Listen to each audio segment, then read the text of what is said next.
Hi students, good morning. Welcome to Chemistry Concept with Pragya madam.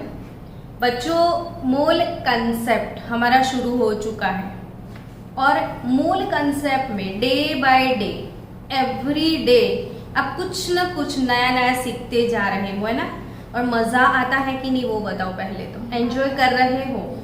अगर डर लगे तो मेरे से डायरेक्ट कांटेक्ट कर लेना कि मैडम और प्रैक्टिस करनी है.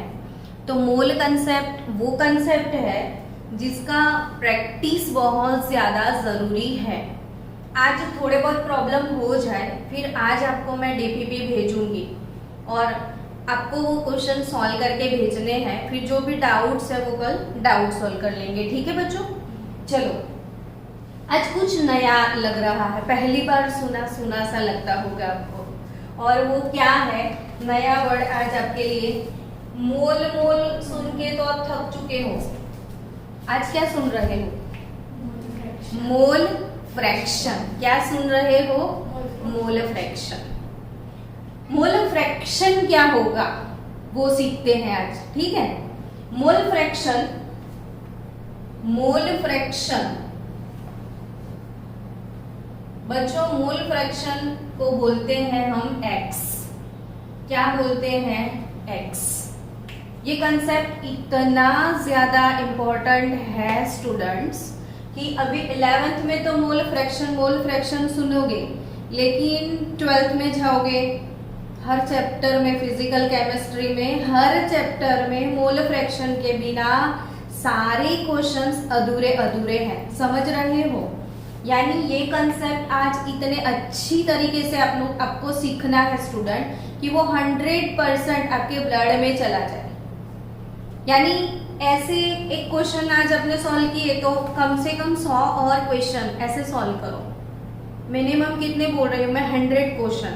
अगर आप एक जैसे 100 क्वेश्चन में मोल फ्रैक्शन फाइंड करते हो तो क्या कभी 12th में दिक्कत आने वाली है? नहीं ना. तो 12th में ये मोल कंसेप्ट फिर से पढ़ना है आपको. चैप्टर 3 में, चैप्टर 2 में भी, सॉल्यूशंस में. तो पूरा अभी जो पढ़ रहे हैं वो आप 12th के लिए भी पढ़ रहे हो. और आप जानते हो ना 12th के बच्चे भी आपकी क्लास में बैठते थे रिवीजन के लिए. ओके. तो मोल फ्रैक्शन को क्या बोलोगे? फिर से एक बार सब लोग बोलो, व्हाट इज मोल फ्रैक्शन. तो मैं अगर बोलूं मोल फ्रैक्शन तो फटाक से आप क्या बोलोगे? एक्स. है ना. वो game show mole fraction x. मैं बोलूं मोल एन. यस. मोल कैसे कैलकुलेट करोगे? तो फटाक से बाहर आना चाहिए. Ma'am given mass upon molar mass. समझ रहे हो? अब ऐसी प्रैक्टिस करो कि मैं वर्ड बोलूं, आपके अंदर से आपका नॉलेज बाहर आए. तो मैं बोलूं मोल तो क्लिक होगा ना एन, है ना. मैं बोलूं मोल, क्या क्लिक होगा? एन. एन कैसे निकालते हो? Given mass upon molar mass. Given mass upon molar mass. ठीक है. दूसरी बात, आज मैं क्या सिखा रही हूँ? मोल फ्रैक्शन सिखा रही हूँ. Mole fraction. मोल फ्रैक्शन का सिंबल क्या है? एक्स है. ठीक है. मोल फ्रैक्शन का सिंबल क्या है? एक्स. अब बच्चों सॉल्यूशन वर्ड सुना है आपने? सॉल्यूशन किसको बोलते हैं वो बताओ मेरे को.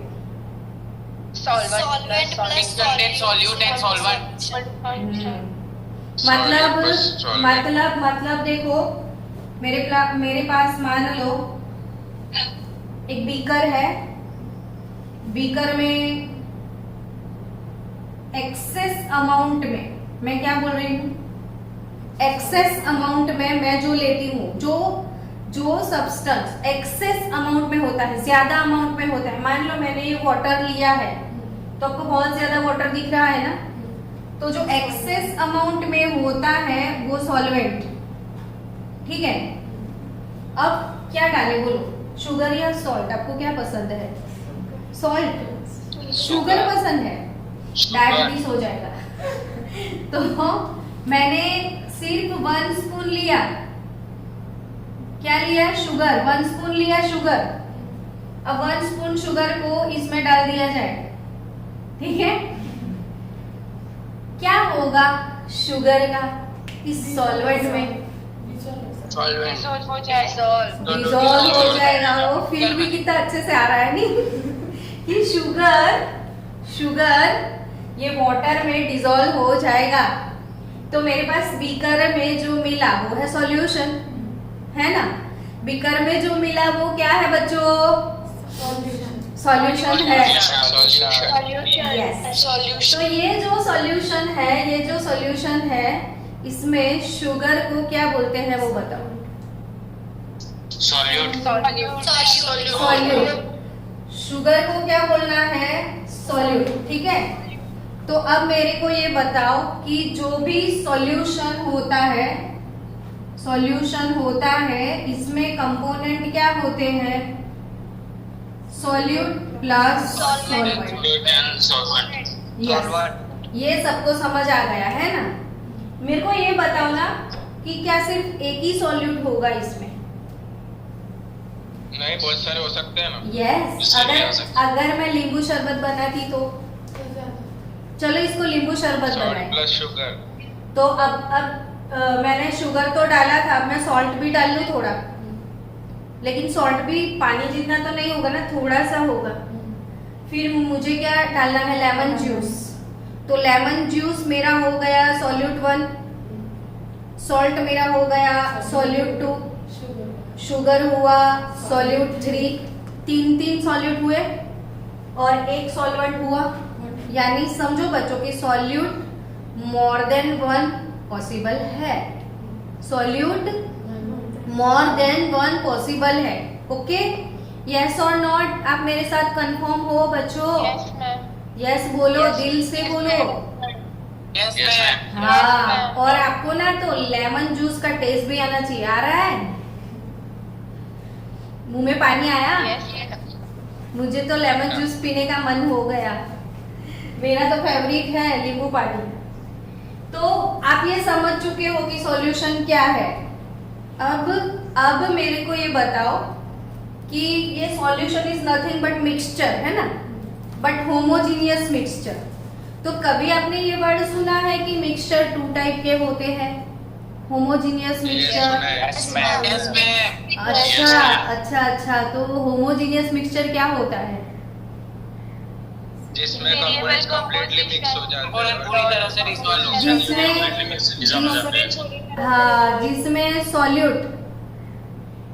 जिसमें सॉल्यूट और सॉल्वेंट दोनों होमोजीनियसली मिक्स होते हैं, है ना। जिसमें क्या सॉल्यूट और सॉल्वेंट वो होमोजीनियसली मिक्स हो जाते हैं, तो वही होता है सॉल्यूशन। अगर होमोजीनियस मिक्सचर नहीं है, क्या हुआ?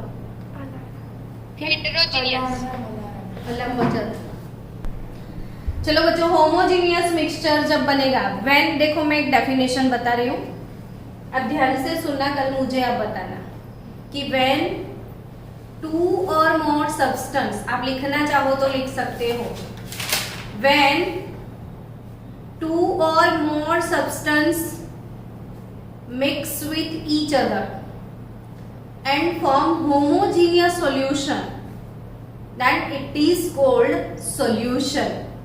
When 2 or more substance mix with each other and form homogeneous solution, then it is called mixture. अब एक बार रिपीट करो तो डेफिनेशन, किसको आप सॉल्यूशन बोलते हो?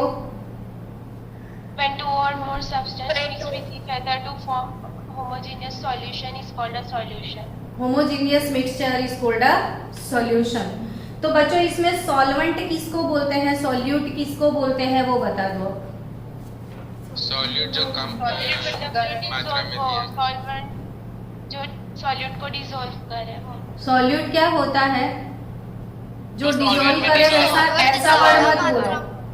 Solute substance which is in less proportion, substance which is in less proportion is called solute, and substance which is in more proportion is called solvent. ठीक है?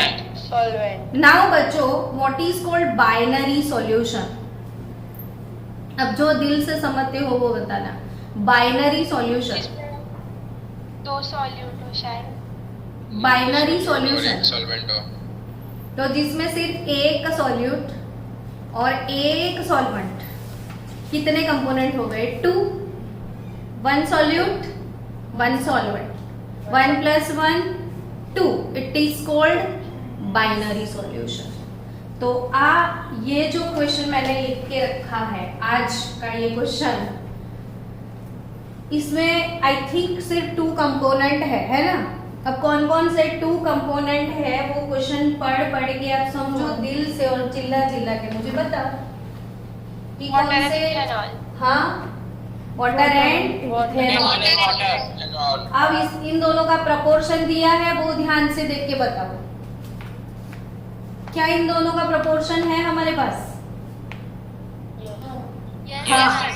हाँ तो बताओ क्या प्रपोर्शन है? वाटर सॉल्वेंट है और ethanol solute. Very good. Water solvent है, वैसा कैसे पता चला? क्योंकि वाटर एक्सेस अमाउंट में है और इथेनॉल लेस अमाउंट में है। 9.2 ग्राम इथेनॉल है, समझ रहे हो? तो लेस अमाउंट में क्या है? इथेनॉल, और मोर अमाउंट में क्या है? वाटर। क्लियर समझ गए आप? ओके। अब मोल फ्रैक्शन कैसे निकलता है? तो मोल फ्रैक्शन, मैं बोलूं मोल फ्रैक्शन तो आप क्या बोलोगे चिल्ला के? फास्ट। ओके, मोल फ्रैक्शन यानी एक्स। मैं आपकी 11 की नहीं 12 की प्रिपरेशन करा रही हूँ, मुझे 12th में सब कुछ चाहिए। मोल फ्रैक्शन मतलब क्या? यस, मोल फ्रैक्शन बोले तो एक्स, मोल फ्रैक्शन बोले तो एक्स। अब मोल फ्रैक्शन कैसे निकालते हैं? तो आपके पास दो कंपोनेंट है ना, सॉल्यूट भी है, सॉल्वेंट भी है। क्लियर? तो ये जो सॉल्यूशन है उसमें सॉल्यूट भी है और क्या है? सॉल्वेंट भी है। तो मोल फ्रैक्शन किसके निकलेंगे? सॉल्यूट के भी, सॉल्वेंट के। बच्चों क्लियर? ओके, सॉल्यूट के मोल फ्रैक्शन भी निकालने हैं और सॉल्वेंट के मोल फ्रैक्शन भी निकालने हैं। ठीक है, चलो अब मोल फ्रैक्शन x कैसे निकलते हैं? तो मोल of component upon total mole.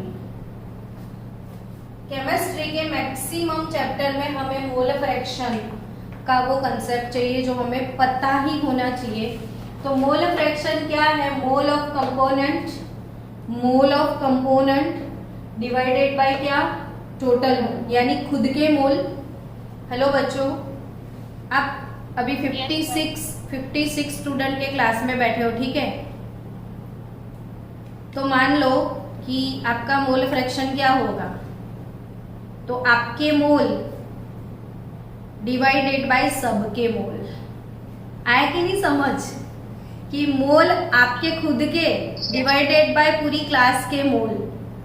Done? Yes ma'am. मेरा अपना मोल फ्रैक्शन क्या होगा? मेरे खुद के mole divided by moles of whole class, यानी mole of component divided by total mole. इसे क्या बोला जाता है? Mole fraction. क्या बोलते हैं हम? Mole fraction. ओके। तो बच्चों चलो लेट्स स्टार्ट नाउ कि भाई क्या होते हैं ये मोल फ्रैक्शन। तो सबसे पहले मैं ऐसे सिखाती हूँ बच्चों कि हमेशा 2 पार्ट बनाए जाए। हमेशा 2 पार्ट, एक साइड आप लिख दो सॉल्वेंट और दूसरी साइड क्या लिख दो? सॉल्यूट, है ना? हमेशा एक्सेस अमाउंट में क्या होता है? तो उसे नंबर 1 देना चाहिए। तो नंबर 1 किसका होगा फिर? हाँ, वो एक इजी तरीके से सब कुछ चीजें सॉल्व करने का मैं आपको ट्रिक दे रही हूँ। कि कभी भी जो एक्सेस अमाउंट में है वो सॉल्वेंट होता है, उसे हमेशा नंबर 1 बोलो, बाद में नंबर 2 देना। तो सॉल्वेंट और सॉल्यूट ऐसे पार्ट बना लो। अब सॉल्वेंट है कौन हमारा, इसमें से डिसाइड करो कि 9.2 ग्राम इथेनॉल, 18 ग्राम वाटर, तो वाटर है हमारा सॉल्वेंट, ठीक है, और इथेनॉल है हमारा सॉल्यूट। यहाँ तक किसी को कोई प्रॉब्लम नहीं ना? ओके ओके, तो फिर चलो मास ऑफ सॉल्यूट लिखना है सबसे पहले, सॉरी मास ऑफ सॉल्वेंट, इसको बोलेंगे m1, या आप मास नहीं लिखते हो और वेट लिखते हो, वेट ऑफ सॉल्वेंट, तो w1 लिख देना। तो m1 नहीं लिखना है तो मास को आप w भी लिख सकते हो, तो w1, और उसके बाद आपको लिखना है मोलर मास, उसको बोलना है m1, क्योंकि ना दो है इसमें, तो दोनों के लिए बाइफरकेट करना है तो 1 2 लेबल देना पड़ेगा। तो mass of solvent w1, molar mass m1, इधर क्या लिखोगे? Mass Mass of solute M2. Very good, w2, और इथे molar mass m2। मेरे को तो क्लास में बहुत मजा आ रही है, आपको आ रही है? Yes, ma'am. आप तो इतने चिंगूस मारवाड़ी लोग हो कि वीडियो भी देखते हो ना। एक बच्चा, क्लास के 56 बच्चे हैं, एक बच्चे ने कमेंट नहीं लिखा वीडियो, एक भी बच्चा है, मतलब आप इतने चिंगूस मारवाड़ी हो कि किसी की तारीफ भी करना अंदर से नहीं चाहते हो, यानी वो के जले हुए लोग नहीं होते हो, अंदर से जो जला जला सा। चलो, मास ऑफ सॉल्वेंट w1, और ये क्या है? मोलर मास m1, ये है mass of solute w2, molar mass m2। कभी कुछ चीज अच्छी लगे तो हम क्या बोलते हैं, अंदर से निकलना चाहिए, वो खुशी सबको देनी चाहिए। तो ना मैं देखती हूँ कि इतने लोगों ने वीडियो देखा, लेकिन कभी किसी का कोई अच्छा वाला कमेंट ही नहीं होता। अब चिंगूस हो तो हो, मैं क्या करूँ। मास ऑफ सॉल्वेंट w1, ये क्या है? Molar mass m1, mass of solute w2 और मोलर मास m2। मुझे बताओ ना, मास ऑफ सॉल्वेंट इसमें कितना है? 18 ग्राम। 18 ग्राम। और मोलर मास वाटर का फॉर्मूला है 80H2O, तो 2 + 16 18 ग्राम प्लस 18 ग्राम पर मोल। अभी मोलर मास ऑफ सॉलिड बताओ मुझे। 9.2 ग्राम। 9.2 ग्राम, ठीक है। Molar mass of solid, mass of solid 9.2 ग्राम है, तो मोलर मास कितना है? अब आपकी confusion starts now.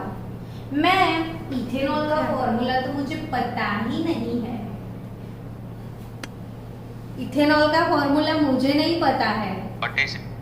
C2H6 C2H5OH CH3 CH2OH,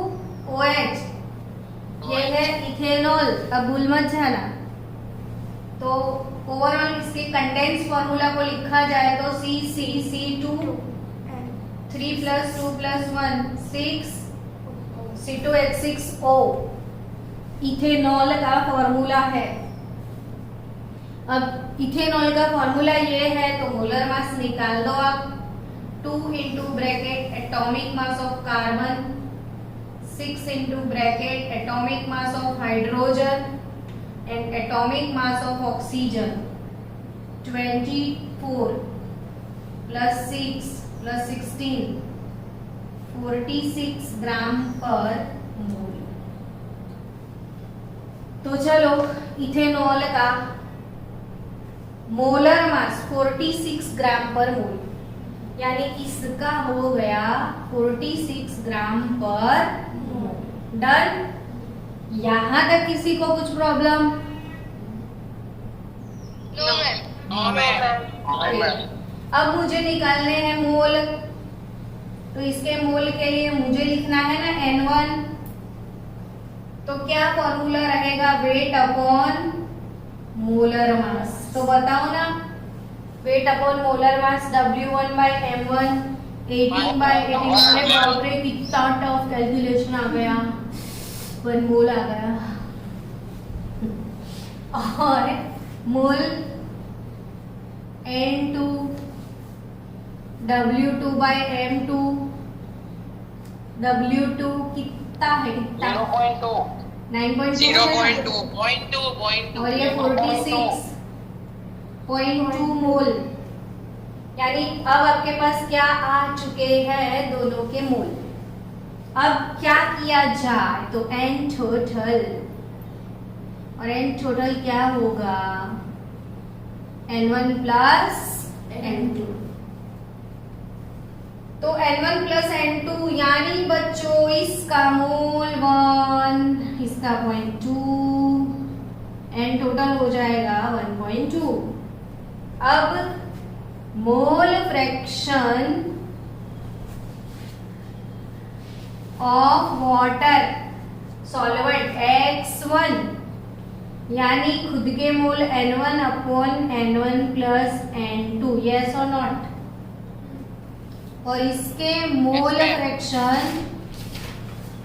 X2, क्या फॉर्मूला में लिखूं, N2 upon N1 plus N2। N2 upon N1 plus N2। तो N1 क्या है, तो N1 क्या है, 1 मोल, और ये 1 अपॉन 1.2, और ये है 1.2 अपॉन 0.2 अपॉन 1.2। तो दोनों का आंसर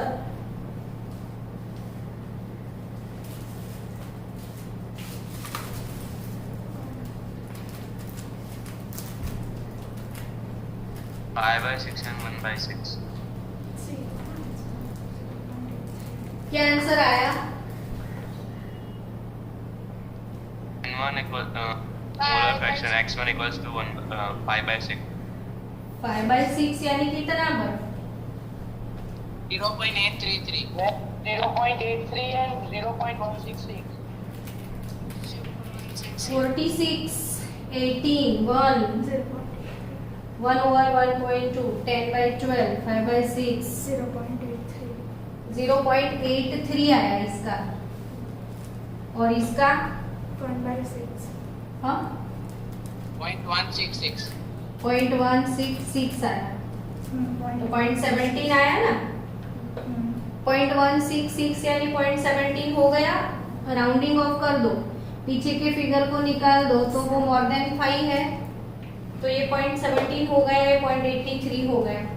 अब एक मोस्ट इम्पॉर्टेंट बात, IMP बात देखो, ये X1 की मैं बात करूं और X2 की बात करूं, दोनों के मोल फ्रैक्शन का टोटल हिसाब लगाते हैं X1 प्लस X2 की। तो X1 क्या था, 1 over 1.2 था, X1 था 1 over 1.2, और X2 क्या था 0.2 अपॉन 1.2। अब टोटल देखो तो दोनों का 1.2 तो ये तो कॉमन है, तो ऊपर 1 प्लस 0.2 क्या हो जाएगा, तो आंसर इज 1। इसको पहले पोज करो।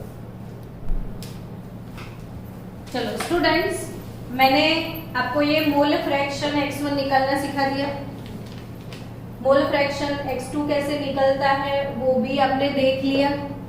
अब मैंने लास्ट में आपको एक खास चीज दिखाई। मैंने क्या करके दिखाया, X1 प्लस X2, X1 का जो भी वैल्यू आया, X2 का जो भी वैल्यू आया, दोनों का टोटल करके सिखाया। अब वो क्यों सिखाया, तो वो वही तो आपके JEE नीट के MCQ है, यही आपका क्लू है। तो वो आपको जो सीखना है वो ध्यान से देखो कि X1 प्लस X2 किया तो आंसर क्या लेके आए, 1। तो आपको याद रखना है बच्चों कि हमेशा कोई भी सॉल्यूशन होगा, मैं क्या बोल रही हूँ, कोई भी सॉल्यूशन होगा तो उसमें जितने भी कंपोनेंट होंगे सबके मोल फ्रैक्शन का टोटल हमेशा 1 रहता है। सबके मोल फ्रैक्शन का टोटल हमेशा क्या रहता है, 1, यानी x1 प्लस x2 1 आया।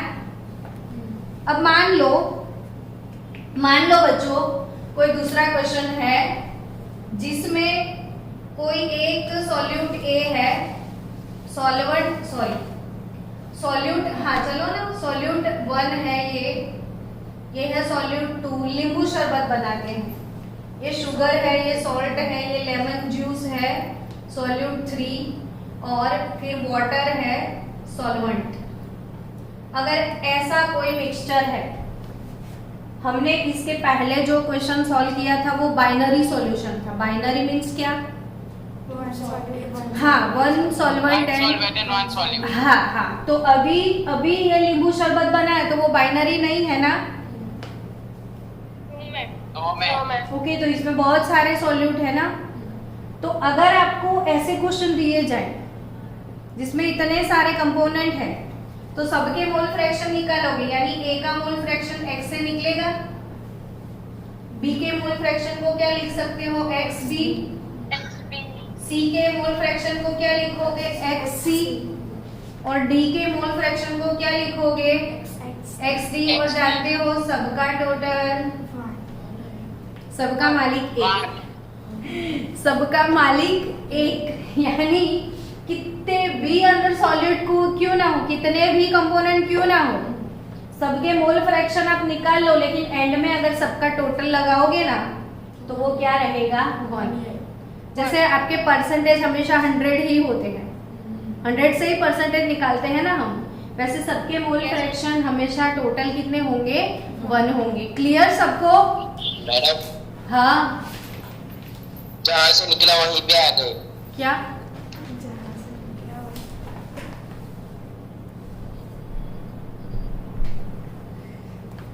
चलो, अब ये कंफ्यूजन आपका क्लियर सबका?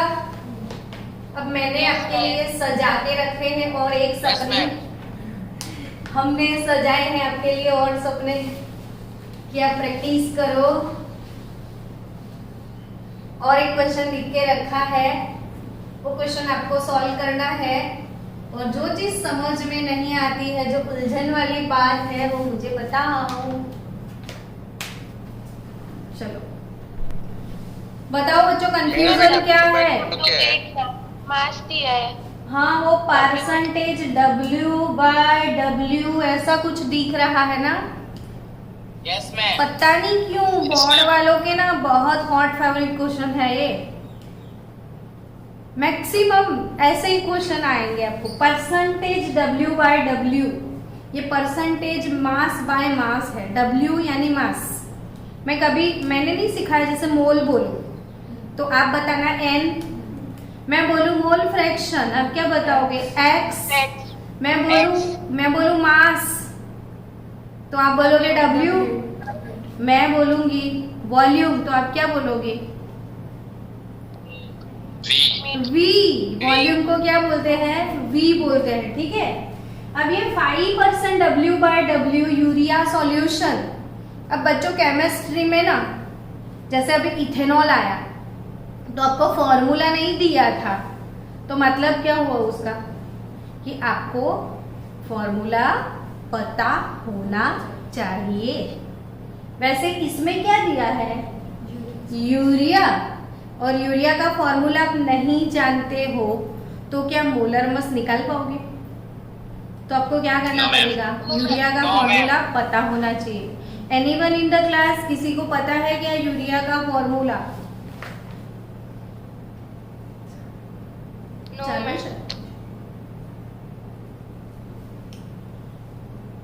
CH3N2O। ओ बाप रे, यूरिया है NH2CO NH2। आज के बाद आपको कभी भी पूछते हैं क्वेश्चन तो आपका आना चाहिए आंसर यूरिया NH2 CONH2। तो ये है यूरिया। अब कैसा सॉल्यूशन यूरिया का, तो 5% W/W। इसका मतलब आपको ध्यान से समझना है कि 5% W/W का मतलब होता है कि 5 gram urea 5 gram urea is dissolved in 95 gram of water। या तो आप ऐसा बोल सकते हो टोटल कि 5 gram urea is dissolve in 100 gram of solution, यानी टोटल मास सॉल्यूशन का कितना हो गया 100 ग्राम। मास ऑफ सॉल्यूशन टोटल 100 होना चाहिए, टोटल 100 होना चाहिए। इसमें मास ऑफ सॉल्वेंट मैं सीधा लिख देती हूँ, weight of solvent plus weight of solute. कैसे सॉल्यूशन बनाया जाए जिसका कंसंट्रेशन 5% W/W है, समझना हाँ बात को। मुझे एक सॉल्यूशन बनाना है किस चीज का, यूरिया का, जिसका कंसंट्रेशन मुझे क्या मैनेज करना है 5% W/W। तो वो मैं कैसे मैनेज कर सकती हूँ 5% W/W। तो टोटल मास कितना लिया मैंने 100 लिया ना, टोटल मास कितना लिया मैंने 100। तो mass of solvent mass of solute, total mass है 100 मेरे पास, मास ऑफ सॉल्वेंट कितना है और मास ऑफ सोल्यूट कितना है, टोटल 100 लगाना है। तो 5% W/W, तो सोल्यूट 5 ग्राम होगा और सॉल्वेंट 95 ग्राम होगा। पता चल गया? हेलो बच्चों, got it? Yes ma'am. Okay, तो कैलकुलेट द मोल। परसेंट दिया उतना ही परसेंट ग्राम हो, मतलब उतना ही ग्राम होगा। हाँ हाँ, अगर मैंने बोला 10% W/W NaOH, मैंने क्या बोला 10% W/W NaOH, तो मतलब ये होगा कि 10 ग्राम NaOH एंड 90 ग्राम सॉल्वेंट, कुल मिला के 100 करना है आपको, ठीक है? हाँ चलो, तो अब आपको क्या निकालना है, मोल फ्रैक्शन निकालना है। मोल फ्रैक्शन कैसे निकालते हैं, तो सॉल्यूट और क्या लिखना है सॉल्वेंट। अब क्या खुद सॉल्व कर पाओगे, खुद सॉल्व कर पाओगे? मैं 5 मिनट दे रही हूँ, है ना? हाँ चलो चलो चलो, देखो देख लो सॉल्यूट सॉल्वेंट का क्या हाल हो रहा है। इधर सॉल्यूट कौन है, तो हम ऐसा करते हैं पहले हमेशा सॉल्वेंट लिखने की आदत डाल ले, जो मेरी गलती होती ही रहती है, आपकी नहीं होनी चाहिए। सॉल्वेंट क्या है, वाटर, वाटर वाटर एवरीवेयर, और सॉल्यूट है यूरिया। इसका मास है, मास कितना है 95 ग्राम। इसका मोलर मास है 18 ग्राम पर मोल, ठीक है? इसका मास है 5 ग्राम, है ना? और इसका मोलर मास यूरिया का निकलेगा 60 ग्राम पर मोल।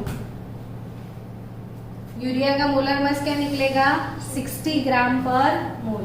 मोलर मास गलत निकाला ना तूने, वही चीज तू बार बार गलती, एक सेम गलती रिपीट करती है। चलो, तो N1 95/18 और N2 5/60। चलो, इतना आंसर 95/18, इसका आंसर सही आया। हाँ, पर आंसर क्या आया 5.27। चलो, और इसका आंसर बताओ 0.083।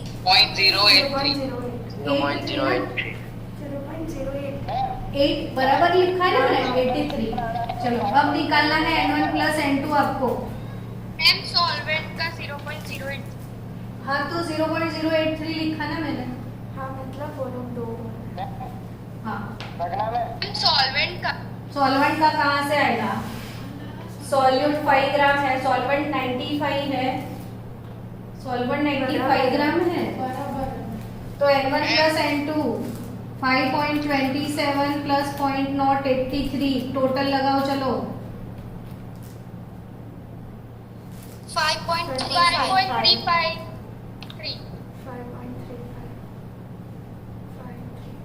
प्रज्ञा मैम, हाँ